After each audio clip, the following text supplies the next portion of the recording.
उर्दू खबर के मुअज़्ज़िज़ दोस्तों, मैं हूं माजिद मलिक और आप तमाम देखने और सुनने वालों को अस्सलाम वालेकुम। मुअज़्ज़िज़ दोस्तों, आज की वीडियो थोड़ी तल्ख मगर हकायक से भरपूर है, इसलिए इसे इत्मीनान से आखिर तक जरूर देखिए और सुनिएगा। यूरोप से दूर बैठा हर शख्स ऐसी मनगढ़ंत कहानियों पर यकीन रखता है जिसका हकीकत से दूर दूर कभी ताल्लुक नहीं। पहली बात यह कि यूरोप का मुआशरा मादर पिदर आजाद है, शराब का बेदरेग इस्तेमाल है, औरतें जितनी मर्जी दोस्त बना लें उनको कोई पूछने वाला नहीं, फैमिली सिस्टम टूट चुका है, वगैरह वगैरह वगैरह। आप सारी जिंदगी यूरोप में गुजार दें, आपको किसी भी शोबा है जिंदगी में आजादी नजर नहीं आएगी। आप हैरान हो जाएंगे कि बज़ाहिर आजाद नजर आने वाला मुआशरा असूलों और कवानीन की गिरफ्त में किस कदर जकड़ा हुआ है। घरों में रहना हो, सड़कों पर सफर हो, शॉपिंग हो, स्कूल हो, दफातर हो, अस्पताल हो, हर जगह असूल और कवानीन आपके मुंतजिर हैं। घरों में रहें, जो मर्जी करें, मगर हमसाये को आप तंग नहीं कर सकते। रात को ऊंचा म्यूजिक, किसी किस्म का भी शोर कानूनी तौर पर मना है, वरना पुलिस आपके घर के सामने आपकी मुंतजिर होगी। सड़कों पर ट्रैफिक के कवानीन की इतनी सख्ती है कि सबको जुर्माना और लाइसेंस के खोने का डर रहता है। हार्न बिला जरूरत बजाना सख्ती से मना है। 18 साल से कम उम्र कोई भी बच्चा गाड़ी नहीं चला सकता। स्कूलों का यह मयार है कि हर इलाके में स्कूल एक ही है। अमीर तरीन बच्चे से लेकर एक आम मजदूर का बच्चा भी एक क्लास में एक ही मयार पर पढ़ता है। बच्चों के साथ नस्ली तासुब नामुमकिन है, वरना आपको कानूनी चाराजोई की मुकम्मल आजादी है। पहली क्लास से लेकर यूनिवर्सिटी तक किसी बच्चे को क्लास में पहली, दूसरी या तीसरी पोजीशन नहीं दी जाती। हर बच्चे का रिजल्ट उसकी प्राइवेसी है। किसी भी बच्चे के बारे में दूसरे वालिदैन से बात करने की इजाजत नहीं। ना ही बच्चे को इसलिए क्लास में अहमियत दी जाती है कि उसका बाप या मां बड़े ओहदे पर फायज है। बच्चा बचपन से ही सीख जाता है कि वो ना तो मां बाप की माली पोजीशन की वजह से और ना ही अपनी पोजीशन की वजह से कोई सुपर हीरो है। दफातर में भी कोई सिफारिशी पर्ची नहीं, जो कानून है वही होगा और हर इंसान कानून की ऐसी पासदारी करता नजर आएगा कि आप खुद सिफारिश का नहीं सोचेंगे। क्लिनिक और अस्पतालों के अंदर डॉक्टर्स का रवैया ऐसा है कि अगर आप इसके आदी नहीं हैं तो शायद आपकी आंखें भर आएं। हर डॉक्टर हर मरीज के लिए अपने केबिन से निकलकर वेटिंग रूम में खुद चलकर आएगा और हाथ मिलाकर आपको अंदर ले जाएगा और चेकअप के बाद अपनी सीट से उठकर दरवाजे तक आपके साथ आएगा। डॉक्टर्स ये अमल शायद दिन में 100 से भी ज्यादा मरतबा दोहराते हैं। किसी भी इमरजेंसी की सूरत में किसी भी अदायगी की अदम दस्तयाबी के बावजूद भी वो आखिरी हरबे तक इंसानी जान को बचाने की कोशिश करेंगे। अदालतें इतनी शफाफ हैं कि आपके मुखालिफ अगर शहर का मेयर भी है तो फैसला ऐन कानून के मुताबिक होगा। जो शहरी वकला की फीस अदा नहीं कर सकता, इसके लिए भी एक इदारा मौजूद है जो कि खर्चा उठाएगा ताकि शहरी को इंसाफ मिल सके। 18 साल से कम उम्र हर बच्चा कानूनी तौर पर वालिदैन की तहवील में है। आम लोग यकीन नहीं करेंगे मगर ऐसा ही है। 18 साल से कम उम्र के लिए शादी की ममानियत है।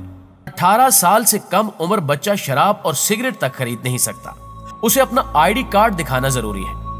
अगर कोई दुकानदार ऐसा ख्याल न करे तो वालिदैन को हक है कि वो उस दुकानदार पर मुकदमा दर्ज कर दे।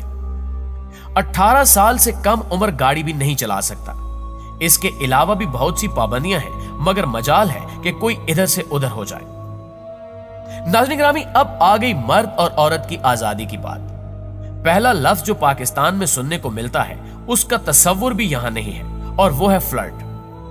बेशक यहां बलूगत के साथ ही बच्चे अपने मनपसंद साथी को तलाश कर लेते हैं, मगर जिसके साथ रहते हैं उसी के साथ मुखलिस होते हैं। कोई लड़का या लड़की 2-2, 3-3 दोस्त नहीं बनाते। इक्का दुक्का वाकयात से इनराफ नहीं, मगर यहां बात हो रही है अक्सरियत की। लंबे लंबे अरसे तक तकरीबन वही कपल चल रहे होते हैं। इख्तिलाफात की शक्ल में अलहदगी को तरजीह दी जाती है, मगर पुराने दोस्त, खाविन या बीवी से नफरत की हद तक बदसलूकी नजर नहीं आती। अलहदगी की सूरत में तलाक लेने तक के लिए 1 साल अलहदा घरों में रहना जरूरी है। इसके बाद तलाक अदालत में दायर हो सकती है। जायदाद की तकसीम भी आधी आधी है। लड़ाई झगड़े की सूरत में मर्द घर से बाहर जाएगा, औरत नहीं। बच्चों की कफालत के ऐसे कवानीन हैं कि कोई भाग नहीं सकता। मगर जो आम मुशाहिदे में आता है कि हर मर्द खुशी खुशी अपने बच्चे की कफालत के अखराजात अदा करता है।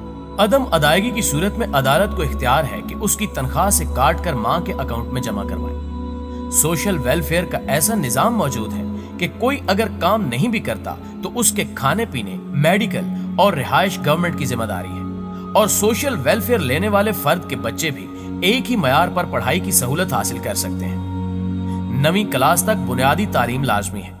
यूनिवर्सिटियों की तालीम के लिए निहायत आसान तरीकाकार राइज है। हर काबिल बच्चा आराम से अपनी तालीम मुकम्मल कर सकता है। किसी भी शोबा है जिंदगी में आपको तासुब नजर नहीं आएगा। बज़ाहिर वालिदैन के साथ ना रहने वाले बच्चे भी अपने माँ बाप के साथ मुकम्मल राब्ते में रहते हैं। यहां तक कि यूरोप में भी नाना नानी और दादा दादी के रिश्ते को बहुत अहमियत हासिल है और खानदानी अशिया नस्ल दर नस्ल निशानी के तौर पर आगे मुंतकिल की जाती हैं। पासपोर्ट पर भी कोई मजहबी खाना मौजूद नहीं। जॉब के फॉर्म्स पर भी ये शिक मौजूद नहीं है। ईसाई मजहब अक्सरियत में होने के बावजूद दुनिया के हर मजहब को यहाँ अपनी तबलीग की खुल्लम खुल्ला इजाजत है। किसी की जुर्रत नहीं है कि किसी आम इंसान को गाली दे सके। मजहबी पेशवाओं को गाली तो नामुमकिन है। लेकिन हैरत ज़दा बात यह है कि मुसलमान भरपूर तरीके से यहाँ तबलीग का काम करते हैं, मगर सालों से वो चंद लोगों को भी मुसलमान नहीं बना सके। इनका सिस्टम इतना मजबूत है कि जाहिरी तौर पर मजहब से दूर लोग भी अपना मजहब बदलने को तैयार नहीं। माँ बाप पाकिस्तानी माँ बाप से 1000 गुना ज्यादा अपने बच्चे के नफ्सियाती पहलू पर भी ध्यान देते हैं। बच्चे की इज्जत नफ्स का उतना ही ध्यान रखा जाता है जितना वालिदैन की अपनी इज्जत का। बच्चों पर तशद्दुद और जुल्म की सूरत में रियासत को हक हासिल है कि वो बच्चों की कस्टडी किसी और के हवाले कर दे। इतनी आजादी के बावजूद भी औरत मर्द के शाना बशाना खड़ी मेहनत और जदोजहद कर रही है। यहाँ की औरत दूसरे दर्जे की शहरी नहीं है। हर हक में वो मर्द के बराबर है। वो शादी के गवाहान में भी शामिल है। औरत के लिए तो इतनी सहूलियात है कि वो बच्चों के साथ भी सब काम सरंजाम दे रही है। औरत के साथ किसी किस्म की छेड़छाड़ बहुत महंगी पड़ सकती है। कानून में सख्त सजाएं मौजूद है। नाज़रीन गिरामी, अभी और भी बहुत सी खूबियां हैं इस मादर पिदर आजाद मुआशरे की कि जुबान थक जाए, मगर यह फैसला हमें करना है कि मुआशरती और मजहबी पाबंदियों का शिकार हमारा मुआशरा कौन से मयार पर कायम है। हजारों किस्म की तबकाती तकसीम का शिकार मुआशरा अपनी तसल्ली के लिए यूरोप को सिर्फ गाली दे सकता है और अपनी नाम निहाद एशियन इज्जत की चादर को ओढ़कर सिर्फ अपना मुंह छुपा सकता है। हमें बहुत कुछ बदलने की जरूरत है। हमारे यहां जाहिरी लिबादों में छुपी शराफत को खुलकर सामने लाने की जरूरत है। मजहबी, नस्ली और तबकाती तासुब से बहुत आगे सोचने की जरूरत है, वरना हम कभी भी आगे बढ़ नहीं पाएंगे। जी तो प्यारे दोस्तों, ये थी हमारी आज की वीडियो। हमेशा की तरह उम्मीद है कि आज की ये वीडियो आपको पसंद आई होगी। वीडियो अच्छी लगी है या नहीं, इसका इज़हार आप वीडियो को लाइक या डिसलाइक करके कर सकते हैं। और अगर वीडियो अच्छी लगे तो इसे लाइक करते हुए अपने दीगर दोस्तों के साथ शेयर जरूर कीजिएगा। आपकी राय इस बारे में क्या कहती है, आपकी आरा का हमें इंतजार रहेगा। इंशाल्लाह आपसे मुलाकात होती है अगली वीडियो में। तब तक अपना और अपने प्यारों का ढेर सारा ख्याल रखिएगा। अल्लाह निगहबान।